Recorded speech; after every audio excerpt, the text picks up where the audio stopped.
রাজধানী সহ সারা দেশে শুরু হয়েছে ইন্টেন্সিভ পেট্রোল প্রোগ্রাম। রাজধানীর মোহাম্মদপুর, মিরপুর, ধানমন্ডি ও পুরান ঢাকা সহ প্রতিটি এলাকায় রাতভর চলে অভিযান। আইনশৃঙ্খলা রক্ষাকারী বাহিনী বলছে, জনগণের নিরাপত্তা নিশ্চিতে সব ধরনের প্রস্তুতি নিয়েছে তারা। পয়েন্টে পয়েন্টে বসানো হয়েছে তল্লাশি চৌকি। অলিতে গলিতে টহল দিচ্ছে পেট্রোল টিম। বিস্তারিত সিরাত আল মুস্তাকিমের প্রতিবেদনে।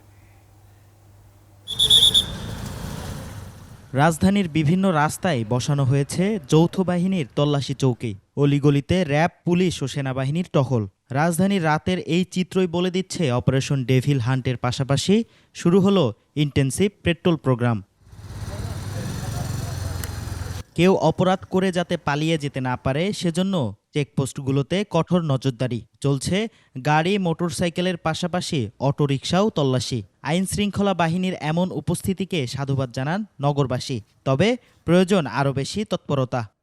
নিরাপত্তাও দরকার, তো অভিযান হয়েছে আমাদের জন্য ভালো। জিগাতলা থেকে এই পর্যন্ত আসতে যদি চেকপোস্ট একটার জায়গায় 5টা হতো, আমি আরো বেশি খুশি হতাম। চেকপোস্ট বসানো উচিত, সেটা কিছু হওয়ার পর বসানোটা আমাদের একটু দেরি হয়ে গেছে। এখন আমাদের সেটা আগে থেকে প্রিভেনশন ইজ বেটার দ্যান কিউর। আরো জোরদার করতে হবে, এর তোরা তো অবশ্যই গা ঢাকা দিবে। আইন শৃঙ্খলা রক্ষাকারী বাহিনী বলছে, নগরবাসীকে নিরাপত্তা দিতে সব ধরনের প্রস্তুতি নিয়েছে তারা। বিশেষ অভিযানের পাশাপাশি অপরাধীদের ধরতে কাজ চলছে বলেও জানান।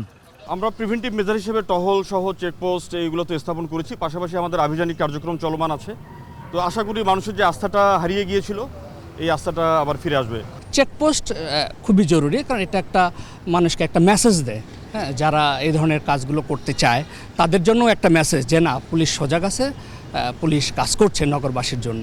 রোববার রাতে রাজধানীর বনশ্রী, মোহাম্মদপুরে ঘটে যাওয়া দুটি ছিনতাই ও গুলির ঘটনায় নড়েচড়ে বসে সরকার। এরপরেই র্যাব, পুলিশ ও কাউন্টার টেরোরিজম ইউনিট মিলে শুরু হয় বিশেষ টহল অভিযান, ইন্টেন্সিভ পেট্রোল প্রোগ্রাম।